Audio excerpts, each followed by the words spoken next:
आजकल स्मार्टफोन्स हमारी जिंदगी का हिस्सा कुछ इस प्रकार बन गए हैं मानो वो हमारे बॉडी का ही कोई पार्ट हो।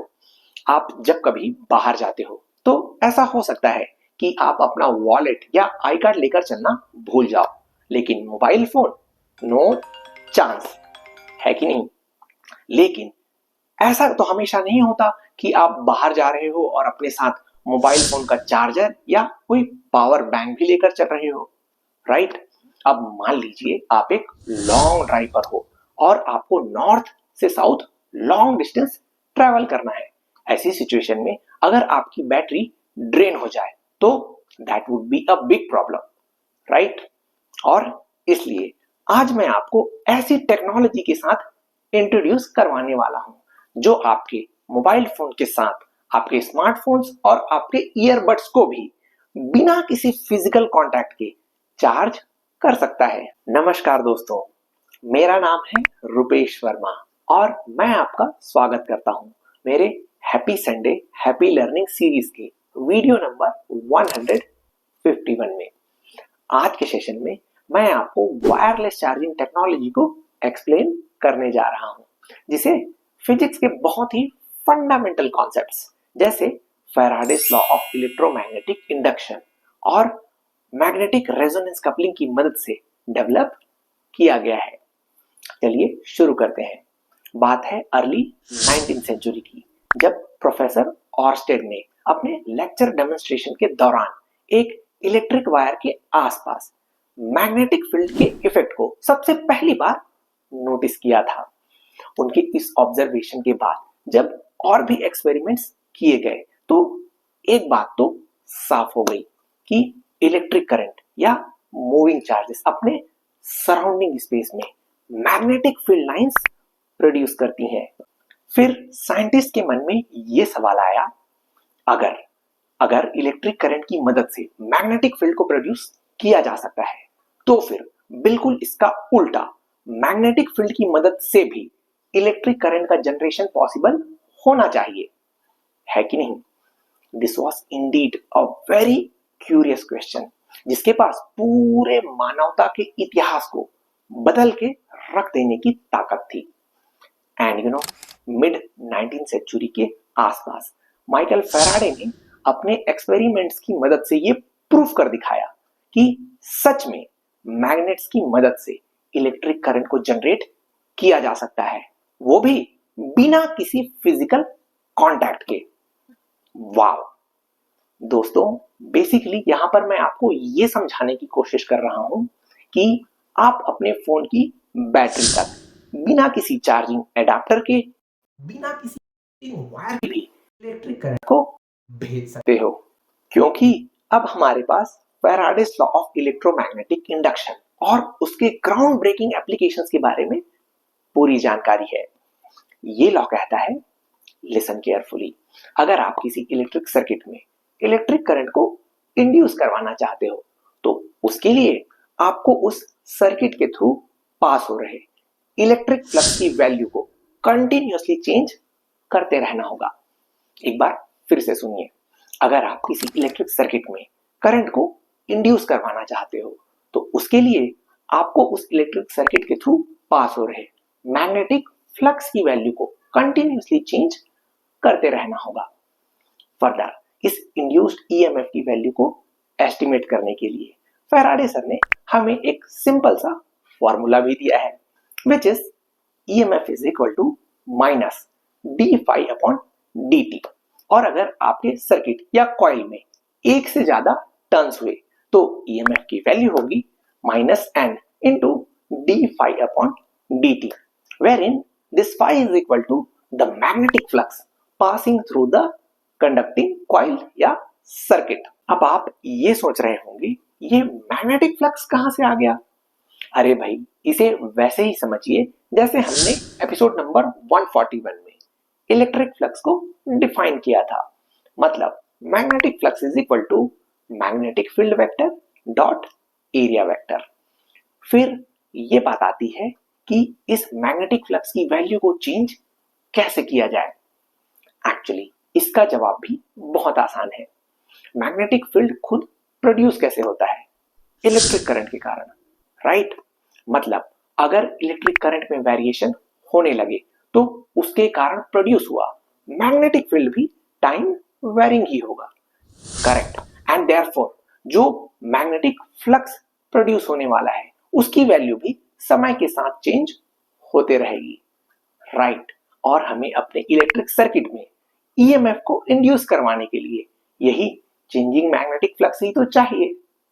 राइट। बिल्कुल सही बात है। ये तो बात हुई हमारे फिजिक्स के फंडामेंटल कॉन्सेप्ट की। आगे चलिए इस कॉन्सेप्ट का इस्तेमाल करके हम अपने स्मार्टफोन को चार्ज करके देखते हैं। सबसे पहले हमें अपने चार्जिंग पैड पर एक ट्रांसमीटर कॉइल की जरूरत होगी जिसमें हम time varying electric current pass कर सके। नेक्स्ट, इस टाइम वेरिंग इलेक्ट्रिक करंट के कारण प्रोड्यूस होने वाले इंड्यूस्ड करंट को रिसीव करने के लिए हमारे स्मार्टफोन पर भी एक रिसीवर कॉइल लगा होना चाहिए।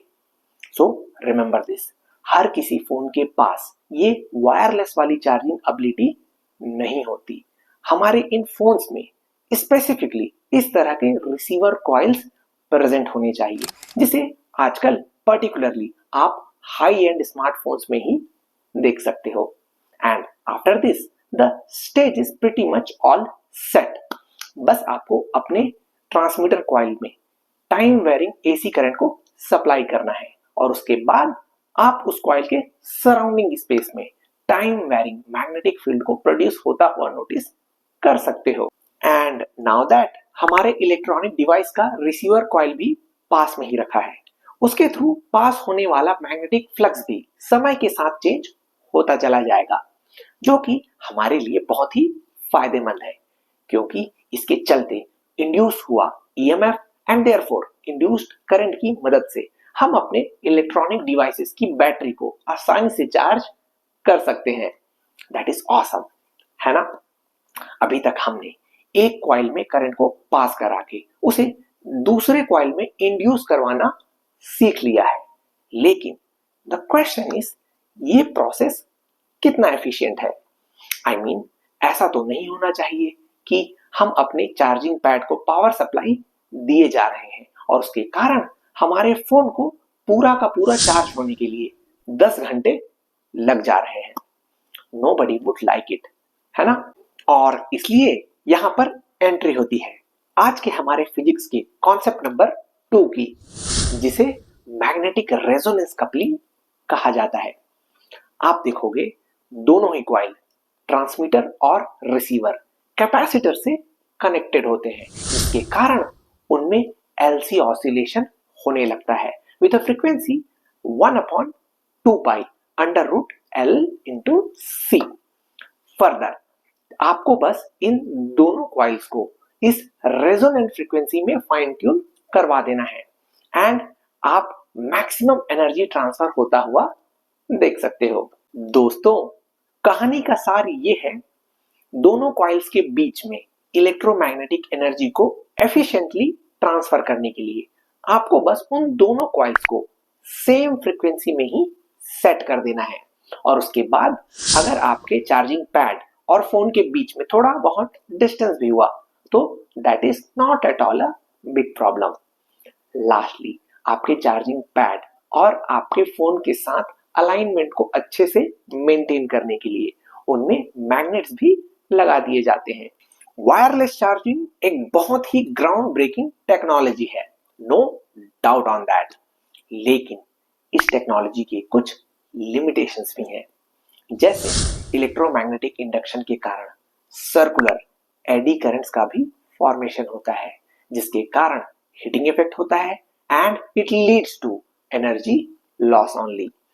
आप समझ सकते हैं इस तरह के एडी करंट्स और अलाइनमेंट रिलेटेड इश्यूज के चलते हमारे इस वायरलेस चार्जिंग टेक्नोलॉजी की एफिशिएंसी उस एडाप्टर वाले चार्जिंग की एफिशिएंसी की तुलना में काफी कम होती है।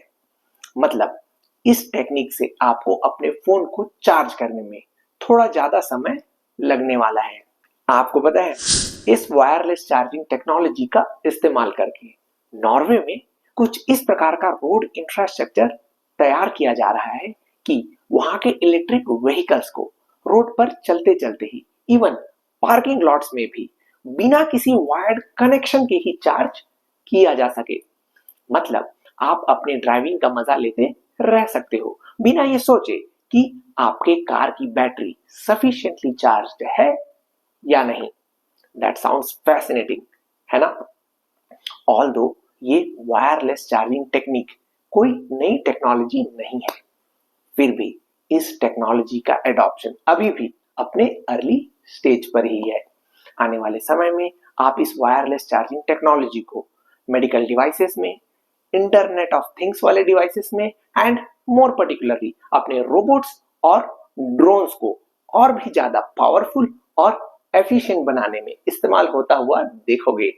इस वीडियो को देखकर आपको समझ में आ गया होगा, अगर हमने फिजिक्स के कॉन्सेप्ट्स का इस्तेमाल करके अपने फिजिकल वर्ल्ड की सभी प्रॉब्लम्स को सॉल्व करना शुरू कर दिया तो हमारा लिविंग स्टैंडर्ड कहां से कहां जा सकता है, यू कैन नॉट इमेजिन।